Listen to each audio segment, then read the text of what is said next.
Today we are going to discuss new chapter. It's imperative sentences.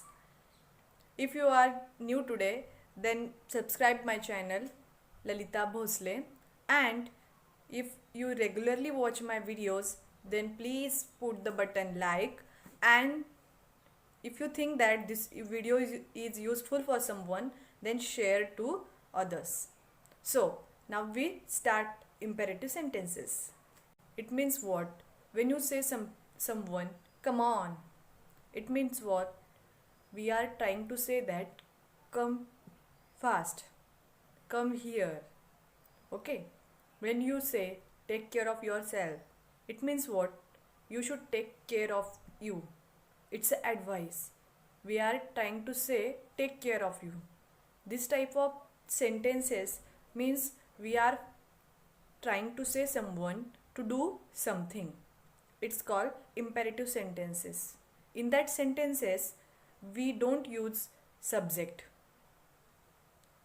Why? Because its sentences are related to object and verb only. It means there are used verb for start the sentence, like as come here. It means what? Come is a verb and we are using to create a sentence here. In that imperative sentences, we are trying to say our emotions in the form of advice, request, polite request, order, command, and blessing, wishing. So many things we can express with the help of imperative sentences.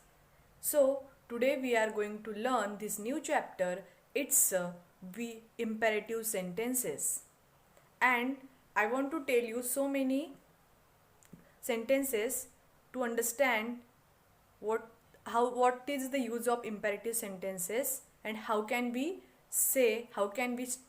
form this type of sentences, like as please give me some water, give me some water, please shut that window,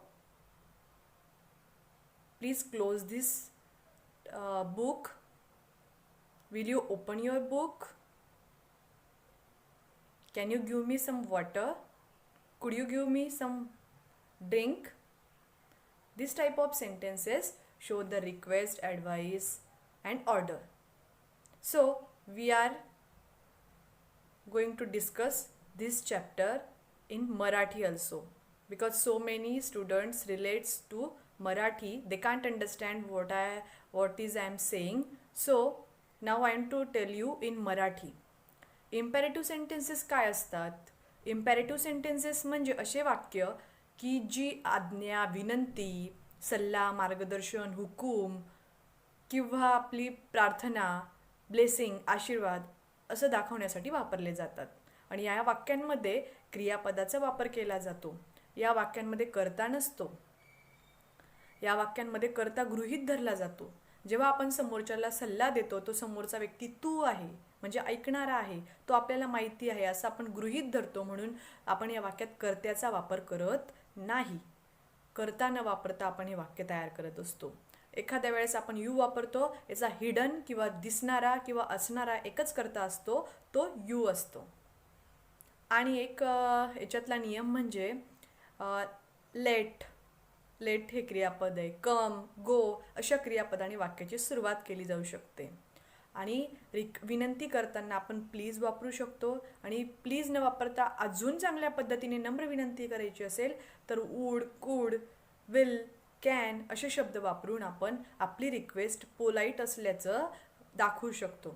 तर मग चला आपण sentences बघूयात. आणि हे sentences कसे form करायचे, कसे क्रिएट करायचे, एका सेंटेन्सवरून तुम्हाला अदर सेंटेन्सेसची आयडिया येईल. जसं आपण म्हणतो कम हिअर, तसं आपण गो देअर पण सांगू शकतो, तिकडे जा. गिव मी सम वॉटर, तसं आपण give me pen, give me pencil, give me your pencil, give me her pencil, give me their bag. तशा प्रकारचे वाक्य तयार करू शकतात. पण यामध्ये तुम्हाला मीच्या जागेवर काय वापरायचं? मला हवं असेल तर मी म्हणू, पण त्याला हवं असेल तर हीच, तिला हवं असेल तर हर, त्यांना हवं असेल तर देम असं माहिती असणं गरजेचं आहे. याच्या संदर्भात पण मी एक चार्ट बनवणार आहे. जर आपल्याला मीच्या जागेवर काय टाकायचं, आपण असू तर आमच्या संदर्भात सेंटेन्स करायचं आहे 2 जण मिळून, तर अस म्हणावं लागेल. Please give me, please give us water. आम्हाला पाणी द्या. गिव्ह अस म्हटले मी. Please give her pen. तिला पेन द्या. Her. Please give his pencil. त्याची पेन्सिल दे. अशा प्रकारचं षष्टी आपल्याला जर माहिती असेल, म्हणजे षष्टी न म्हणता मराठीत आता सांगता नाही येणार, पण क्रियापदाला म्हटलं सर्वनामांना आपण कशा प्रकारे रिजनरेट करू शकतो सेंटेन्सेसमध्ये, ते आपल्याला माहिती असायला हवं. यासाठी एक चार्ट मी तुम्हाला इंट्रोड्यूस करून देईल, त्यानंतर ते तुम्हाला समजेल. तो चार्ट आधी आपण बघूया, त्यानंतर आपण इम्पेरेटिव्ह सेंटेन्स समजून घेऊयात. हाच तो चार्ट आहे, तो आज आपण समजून घेणार आहोत. प्रथम पुरुषी आय वी असतं. आयचं मी होतं द्वितीया करताना, जसं give me pen, give me my pen, give me your pen. मी, आईचं काय झालं, मी झालं, तो द्वितीया. वीचं तसं मीच्या जागेवर आम्हाला म्हणायचं असेल तर अस. तसंच माय पेन, माझा पेन, आवर पेन, आपला pen. This is bag of mine, ही बॅग माझी आहे, षष्टी. This is bag of ours, ही बॅग आपली आहे, षष्टी. मी तुम्हाला बोलली होती की ही इज हर षष्टी आहे, बहुतेक मला आठवत नाही आहे, तर ती षष्टीच आहे. बघा वरती षष्टी म्हणून लिहून ठेवलं आहे. आणि द्वितीया me, us, you, you, him, her, it, them असं दिलं आहे. तर हा चार्ट यूचं सगळी ठिकाणी, यूचं यू, यू, युअर आणि युअर्स. तसं वी, अस, आवर, आवर्स. हीचं ही, हिम, हिज, हिज. शीचं हर, हर. शीचं दोघी ठिकाणी हर आहे, परंतु हिचं हिम आणि हिज आहे. जिथे मी म्हणून वापर करतो आपण तिथे हिला हिम म्हणावं लागेल, पण जिथे माय म्हणतो तिथे हिज म्हणावं लागेल. हे तुम्हाला सेंटेन्स कन्स्ट्रक्ट करताना लक्षात येईल. It, it's, they, them, their, theirs. हे षष्टीचं लास्ट जो चार्ट आहे, माइन, आवर्स, युअर्स, हा फारसा यूज होत नाही, पण ते माहिती असणं गरजेचं आहे. जरी तुम्हाला हे समजलं नाही तर आपण यावर एक स्पेशल लेक्चर घेऊयात, याच्याशी रिलेटेड आपण सेंटेन्स फॉर्म करूयात. चला तर मग आता आपण इम्पेरेटिव्ह सेंटेन्सेस समजून घेऊयात. ज्या वाक्यांमध्ये आज्ञा, विनंती, उपदेश, हुकूम, प्रार्थना, अर्ज इत्यादी भावना व्यक्त केलेल्या असतात त्यांना काय म्हणतात, imperative sentences. Like as come in, stand up, get out, keep quiet, hurry up, let's try. आता लेट्स ट्राय, लेट पण क्रियापद आहे. लेट्स ट्राय, चला आपण प्रयत्न करूया. Okay. Imperative sentences begin with base of verb. कशाने बनतात ते, वर्बने बनतात. कोणकोणते वर्ब आहेत या वरच्या वाक्यांमध्ये, come, stand, get, keep, hurry, let. आज्ञार्थी वाक्याचा कर्ता कसा असतो, यू दिलेला नसतो, तो आपण अध्याहत धरतो, म्हणजे अंडरस्टूड असतो तो आपल्याला, आपण गृहीत धरतो त्याला. स्टँडअप मीन्स काय, यू स्टँड अप, तू उभा राहा. आज्ञार्थी वाक्य नकारार्थी असेल तर त्याच्या सुरुवातीला काय वापरावा लागतो, डोंट, म्हणजे do not. Don't cry लाऊडली, don't talk with me, don't talk in class, don't go out, बाहेर जाऊ नको, डोंट प्ले, खेळू नको, डोंट क्राय, रडू नको, डोंट लाफ, हसू नको, डोंट से, बोलू नको, डोंट से एनिथिंग, काहीच बोलू नको,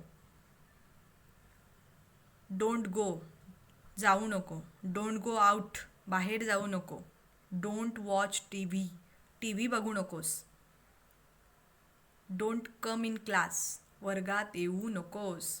कम इन क्लासला यस म्हणतो, तर डोंट कम इन, येऊ नकोस. अशा प्रकारे आपण डोंटने निगेटिव्ह ऑर्डर पण देऊ शकतो. इम्पेरेटिव्ह सेंटेन्सेसमध्ये काय असतं, tell someone to do something. मी तुम्हाला आधीच सांगितलं की समोरच्याला काहीतरी करण्याची सूचना देणं. It does not have a subject, याला सब्जेक्ट नसतो, आणि तो subject is understood as a you, त्याला आपण यू म्हणून गृहीत धरतो, तोच आपला सब्जेक्ट असतो. It is express only in the simple present tense. It is often use for giving instruction साध्या वर्तमान काळात वापरलं जातं आणि सूचना देण्यासाठी वापरलं जातं. It express a command, a request, a wish, and advice, and order, and instruction, and encouragement. एवढ्या सगळ्या भावना आपण या इम्पेरेटिव्ह सेंटेन्सने एक्सप्रेस करू शकतो. कमांड म्हणजे आज्ञा, रिक्वेस्ट म्हणजे विनंती, विश म्हणजे इच्छा, ॲडवाईस म्हणजे सल्ला, ऑर्डर म्हणजे सुद्धा आज्ञा, इन्स्ट्रक्शन सूचना, इन्करेजमेंट प्रोत्साहन. अशा प्रकारे सर्व भावना आपण इम्पेरेटिव्ह सेंटेन्सने व्यक्त करू शकतो. Keep quiet, it's a command. शांत रहा, स्टँड अप, उभा रहा, order. Take care of yourselves, advice. Please give me your book, request. Pardon me sir, माफ करा मला, फॉरगिव्हनेस, क्षमा मागतायत. पॅरडॉन म्हणजे काय? माफी, सॉरी. पॅरडॉन मी सर, माफ करा मला. It's a rich word in use of sorry, in the case of use of sorry. Wish you best of luck, it's a blessing. काय समोरच्याला ब्लेसिंग देणं. लेट्स गो नाव, जाऊ नको आता. सजेशन, लेट देम गो नाव, त्यांना जाऊ द्या. Permission. Kindly save me from the fire, कृपया मला आगीपासून वाचवा. हे लेटने सुद्धा क्रियापदाचे पहिले रूप आहे. लेटने सुरू वाक्यसुद्धा आज्ञार्थी असतात. समोरच्याला आज्ञा केली जाते, परमिशन मागितली जाते, रिक्वेस्ट केली जाते. लेट्स मीन्स लेटस, हे आम्हाला. तुम्हाला बोलली ना वीचं द्वितीया अस असतं. आम्हाला, लेट्स म्हणजे आम्हाला, लेट मी म्हणजे मला, लेट देम म्हणजे त्यांना, लेट हर म्हणजे तिला, लेट हिम म्हणजे त्याला. लेट देम गो नाव, हे वाक्य काय परमिशन व्यक्त करतं, त्यांना जाऊ द्या बॉस. काइंडलीचा वापर प्लीजच्या ऐवजी करतात. काइंडली म्हणजे काय? कृपया. प्लीज म्हणजे देखील कृपया. Imperative sentences are mostly use for polite request. विनंती नम्रपणे केली तिला काय म्हणतात? Polite request. जसं आपण समोरच्याला म्हटलो खिडकी बंद कर, ही एक ऑर्डर झाली, पण आपण त्याला असं म्हटलो कृपया ती खिडकी बंद करतोस का? प्लीज ती खिडकी बंद करतोस का? खिडकी बंद करशील का? अशा प्रकारचं बोलणं म्हणजे काय आहे? पोलाईटनेस आहे, नम्रपणा आहे. आणि समोरच्याला नम्रपणेने केलेली विनंतीचा अवमान किंवा अपमान होत नाही. म्हणून जर आपल्याला समोरच्याला चांगल्या प्रतीने विनंती करायची असेल की त्याने ती ऐकावीच अशी आपली मनाची इच्छा असेल तर आपण पुढील शब्दांचा वापर करावा. जसे आपण कोणत्या लग्न समारंभात गेलो असो किंवा कोणत्या नवीन इंटरव्ह्यूसाठी गेलो असो किंवा आपल्या शाळेत आपण प्रवेश करत असो किंवा आपल्या शाळेचा एखादी कार्यक्रम असेल तिथे आपण जात असो तर अशा प्रकारे रिक्वेस्ट केली तर आपलं इम्प्रेशन नक्कीच चांगलं दिसून उठेल. चला तर मग समजून घेऊया पोलाईट रिक्वेस्ट काय असते, नम्र विनंती काय असते. विनंती आणि नम्र विनंतीमध्ये खूप फरक असतो. जेव्हा आपण घरच्यांकडे काही वस्तूची डिमांड करतो ती एक डिमांड असते, तीच शेजारच्यांकडे विनंती असते आणि तीच अनोळखी व्यक्तींकडे केली तर ती नम्र विनंती करावी लागते, तरच त्या गोष्टी पूर्ण होतात. तशा प्रकारे पोलाईट रिक्वेस्टचं महत्त्व आहे. Shut that window, would you shut that window? Polite request, खिडकी बंद करशील का? हे सगळ्यांचं एंड कानेच होणार आहे. ते आपण तशा प्रकारे वापरल्यास समोरची विनंती ही इम्प्रेसिव्ह दिसून उमटते. जसं give me your book, do give me your book. डूचा वापर करून सुद्धा आपण विनंती दर्शक वाक्य बनवू शकतो. आज्ञार्थी वाक्याच्या सुरुवातीस किंवा शेवटी प्लीजचा वापर करून सुद्धा आपण रिक्वेस्ट दाखवू शकतो. जसं give me your book, please give me your book, give me your book please. अशा प्रकारे आज्ञार्थी वाक्याच्या सुरुवातीस विल किंवा कॅनचा वापर केला असता विनंतीदर्शक प्रश्नार्थक वाक्य तयार होतं. जसं give me your book, will you give me your book, can you give me your book. कृपया म्हणायची सवय पडली, कृपया म्हणजे विनंती. तर will you give me your book, तुझं पुस्तक देशील का? तुझं पुस्तक देऊ शकतोस तू? कॅन शकतो, विल देशील भविष्यकाळ. विल आणि कॅनचं अंतर तर तुम्हाला माहितीच असेल. कॅन शक्यता दाखवत, तुझं पुस्तक देशील का? Will you give me your book? Can you give me your book? तुझं पुस्तक देऊ शकतोस का? विल आणि कॅनच्या ऐवजी वुड कुड, त्यांचाही अर्थ विलचा आणि वुडचा, कॅन आणि कुडचा सेम आहे, पण अधिक प्रभावीपणे व्यक्त व्हायला पाहिजे आपली विनंती, अधिक नम्र वाटायला हवी, म्हणून विलच्या ऐवजी वुड वापरू शकता आणि कॅनच्या ऐवजी कुड वापरू शकता. Would you give me your pen? Could you give me your paper? Pen.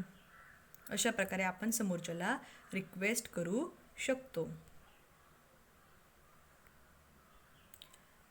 Some more examples solve for practice. Read the following sentences and tell what they express. Please come in. Request. Sorry. Apology. Take 2 spoonful of honey in the morning every day. ही काय आहे? Advice. 2 चमचे मध घे सकाळी, रोज सकाळी. Please come in. कृपया आत या. सॉरी. ॲपॉलॉजी. माफी मागतायत. Turn to right, walk for about 5 minutes, then the left, turn, and in 5 minutes you will reach the place. हे काय आहे? इन्स्ट्रक्शन आहे. समोरच्याला सूचना देणं की तू डेस्टिनेशनपर्यंत कसं पोहोचशील हे त्याला गाईड करणं, इन्स्ट्रक्शन देणं. Come on. ही काय आहे? कमांड. ये इकडे. Lend me your pen. Would you lend me your pen? कृपया तुझं पेन देशील का? Lend me your pen. ती रिक्वेस्ट होती ती, पण ती पोलाईट रिक्वेस्ट नव्हती. Tell me where the railway station is. Could you tell me where the railway station is? Look after your parents. Would you look after your parents? Take something. Would you take something? Open that door. Would you open that doer? अशा प्रकारे आपण इम्पॅरेटिव्ह sentences polite रिक्वेस्टच्या फॉर्ममध्ये लिहू शकतो. खाली एक exercise दिली आहे, ती तुम्ही सॉल्व करायची आहे. तिचा फक्त 15 सेकंद मी त्यावर ठेवते, जेणेकरून तुम्ही ती लिहून घ्याल व सोडवू शकाल.